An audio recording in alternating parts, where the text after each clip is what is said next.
Dad? Aren't you sleeping yet? It's time for bed, honey. Dad, I can't sleep. Can you tell me a bedtime story? All right. What do you want to hear? Something about an adventure. I think I know just the thing. When I was your age, my biggest dream was to follow my Uncle Fred on one of his adventures around the world. One day, he disappeared. I stepped into the lobby of my uncle's house.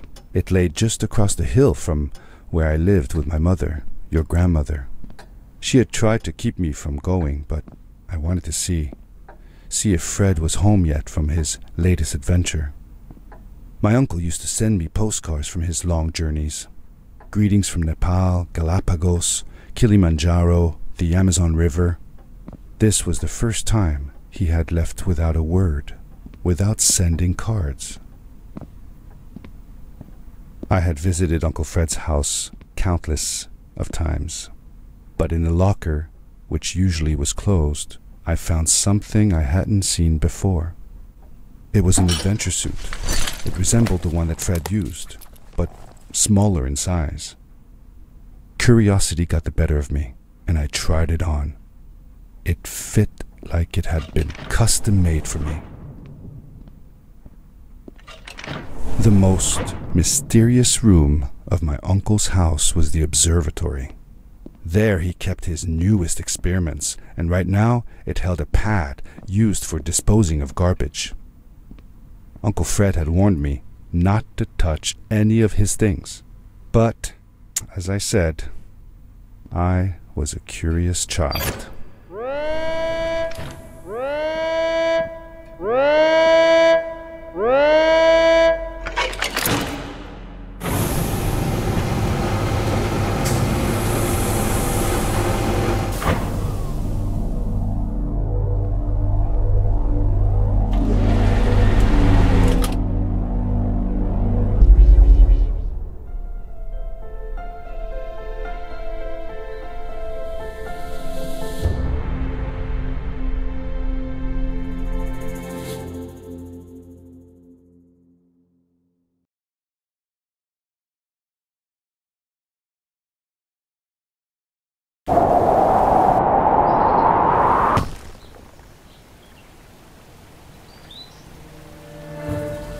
I landed with a crash, but thanks to the suit I wasn't hurt.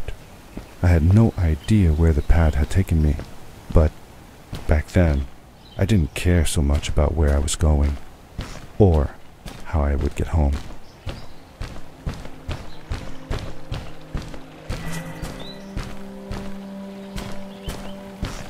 The suit protected me from falls on the ground, but not in water.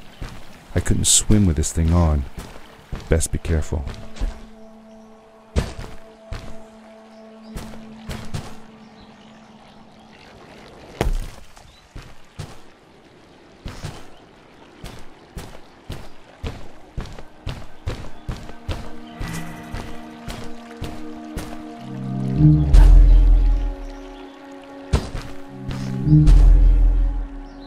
I was sure that someone had been here before me. Someone had built these bridges and carved these symbols, but who? Where were they now?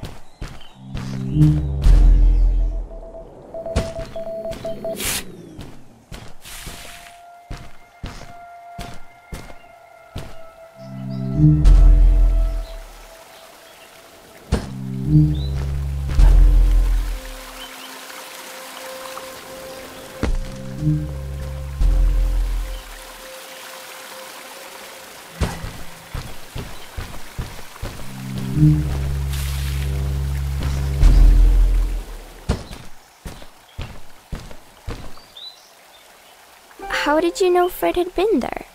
Well, I found a small campsite where Fred must have slept before going further into the caves. I knew it was him because the place was littered with empty packages of his favorite hiking foods. Canned soups, tube food, and instant noodles.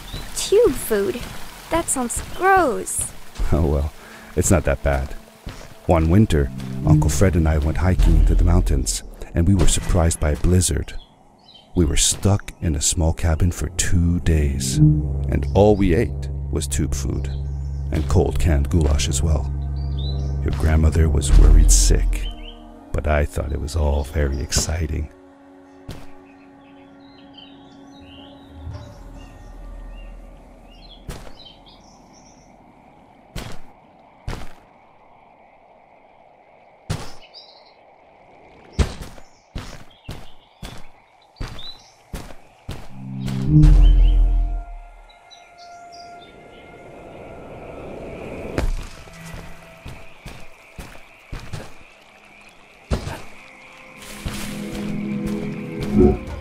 The power core I found activated the suit's grappling device when I picked it up.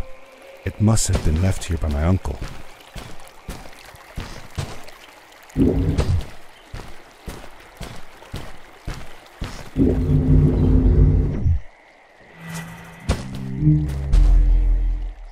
The grappling device left a sort of symbol everywhere I grappled. I noticed similar symbols already there in the cave, and I was getting more and more certain that this place was where Fred had gone.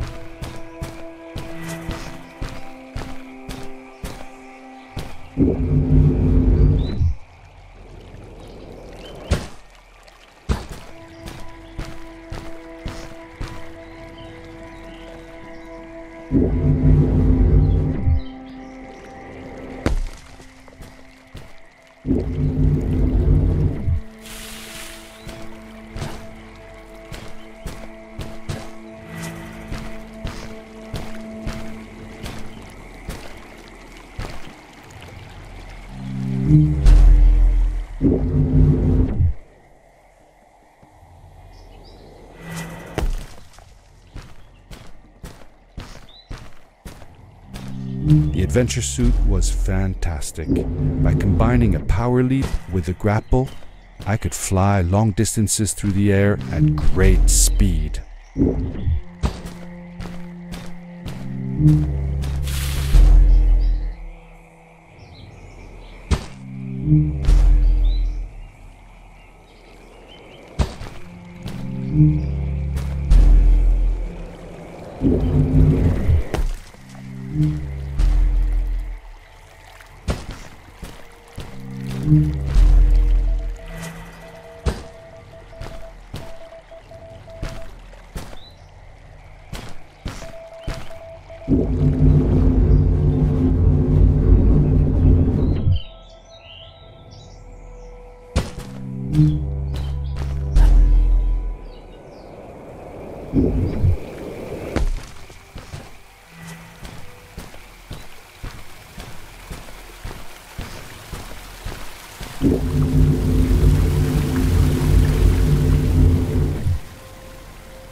These blue lights.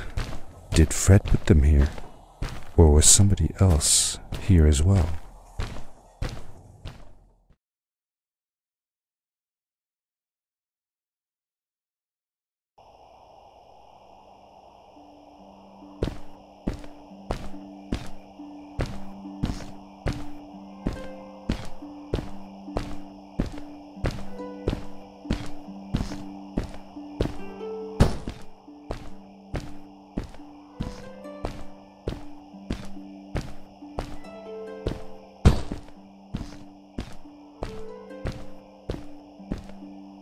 Hello, who are you?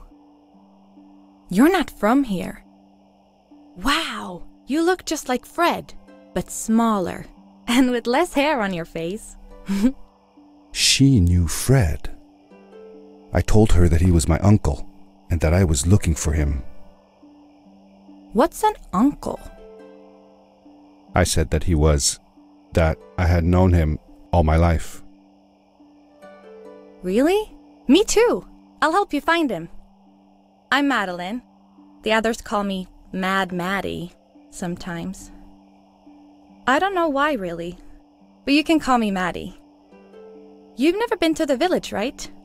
Let's meet over there in the square. I'll show you around. I bet you can get there easily with your suit thing. So, I'll see you there. I couldn't believe it. An underground village inhabited by frog people, or more like salamanders. Either way, they walked like humans, they talked like humans. How is that possible?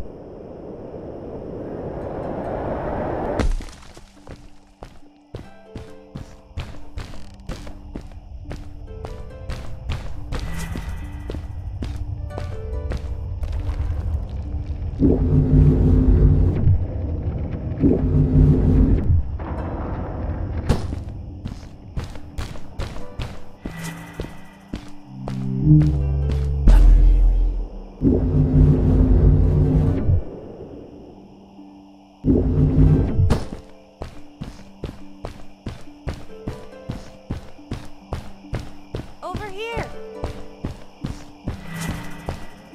Hi, welcome to my village. This is the town square, and that over there is Fred's tent. I haven't seen him in a few days though. Maybe our elder Samuel knows where he is. He knows a lot of stuff. Mostly boring stuff, if you ask me, but it's worth a try. Before asking him though, you should check out the village. It's not so bad, unless you have to stay for too long. When you're done, go to the island with the windmill, and you'll see Samuel's coat from there. I'll go on ahead and tell him that you're coming. He's not much for surprises. Later! I thanked Madeline and agreed to meet her later. It was strange. How could I talk to someone who was not even human and still feel like it was perfectly normal?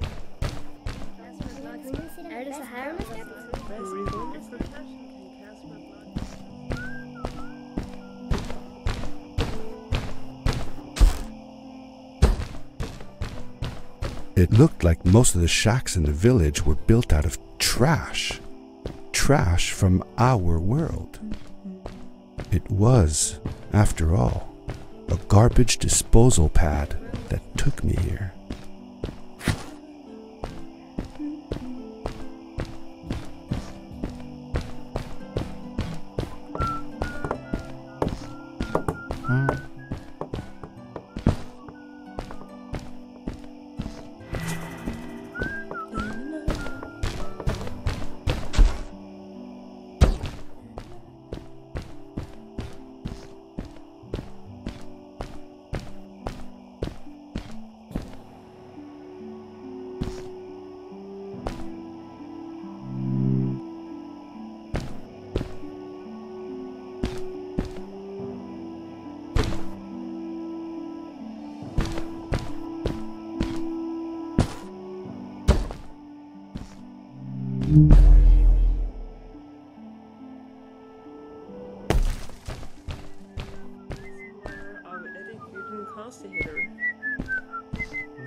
A stranger in our halls.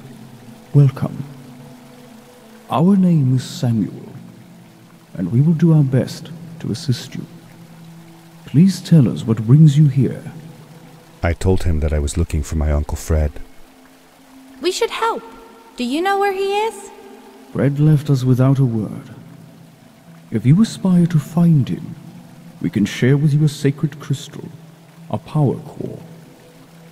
Fred used their kind to power his suit. You can have it if you return our Fred to us. The crystal? Sweet! Madeline, that was inappropriate. Your help will not be necessary.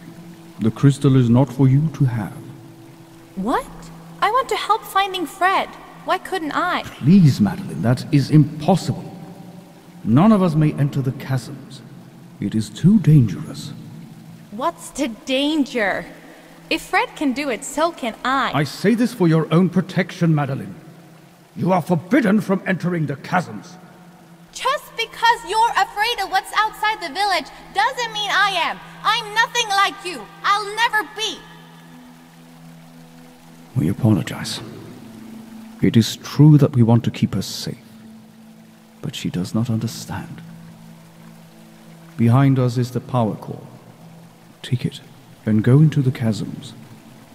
Find Fred, and if you see Madeline, take care of her. Be safe.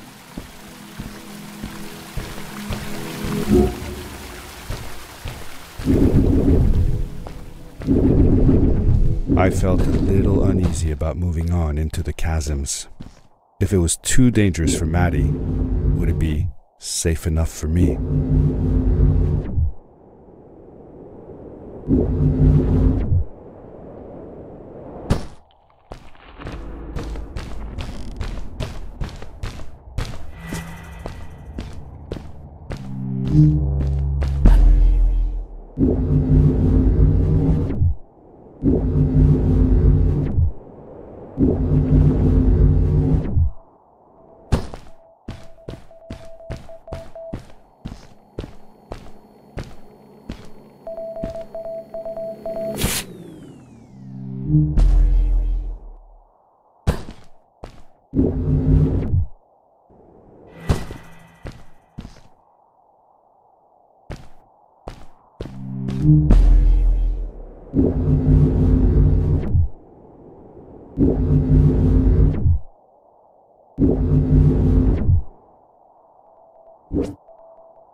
Darkness swept over me as I left the glittering lights in the village behind me and headed for the ominous shadows of the chasms.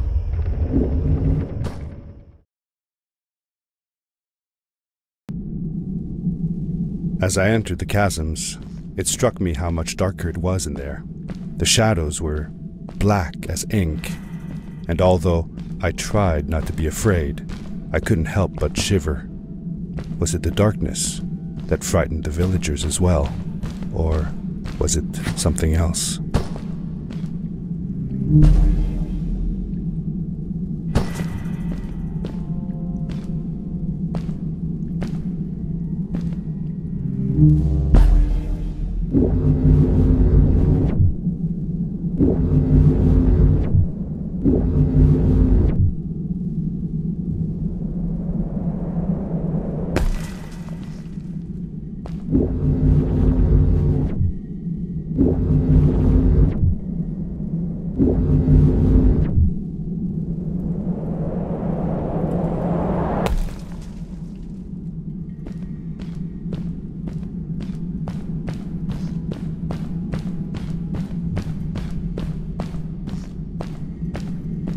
Maddie? Hi, I'm glad you came. Sorry about back there. I just get so frustrated. They cling so desperately to what they know, won't ever do anything new. It feels better when Fred is around, but... I told Madeline I didn't mind, and I asked her what she was doing with the book. Oh, this? These writings? It's like a secret language. They are done by people who left the village long ago. They're called the Strays, but no one wants to talk about them. I started translating their language with help from a stray book that Fred found. This one says, "Don't move when the eye is open," I think. I wonder what it means. Whatever. We should get going. Why don't you take me on your back? It'll be faster if you carry me. I used to piggyback on Fred all the time.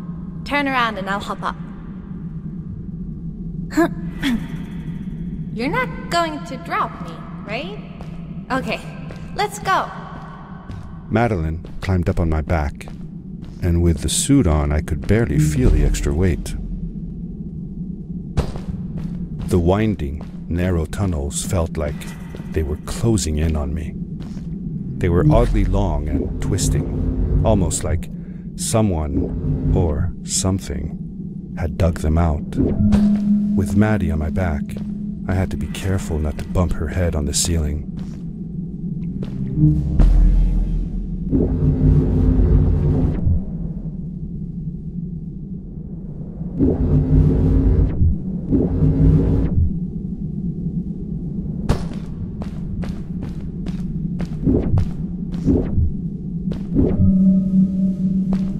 Farewell, old life.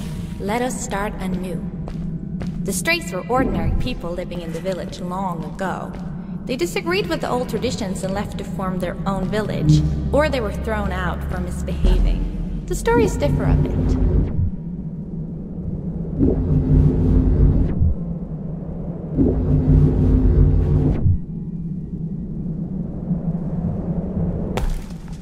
Seemingly bottomless pits loomed below us, everywhere in the cave. The further we got, the more I felt like what faint light existed down there was getting fainter. I was really glad that I wasn't alone.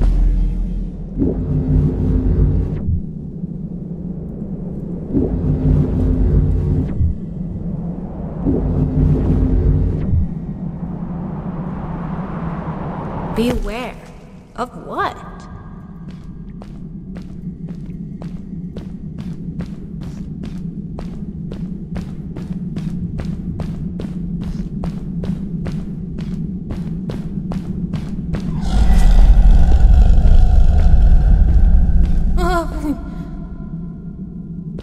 What was that?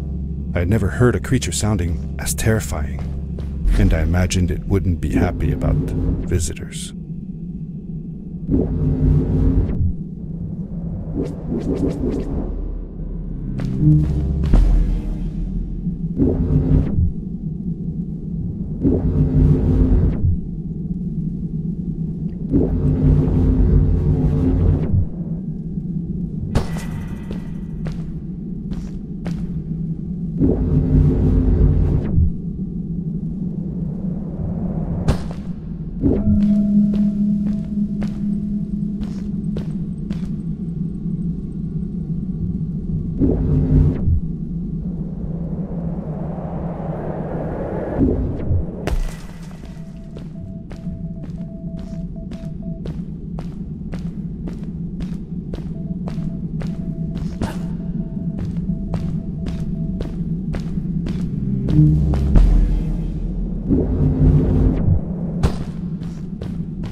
See that glowing plant over there?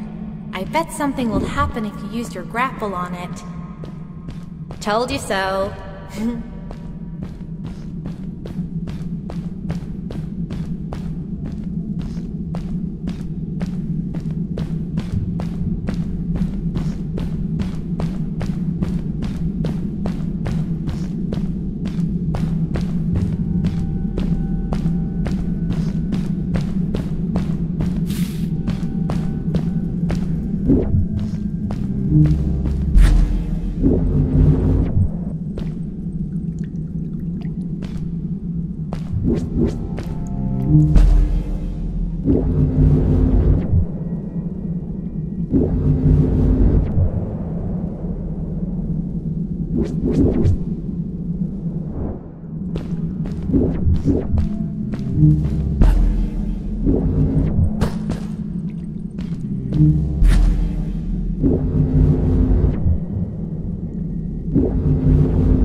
It is really dark down there.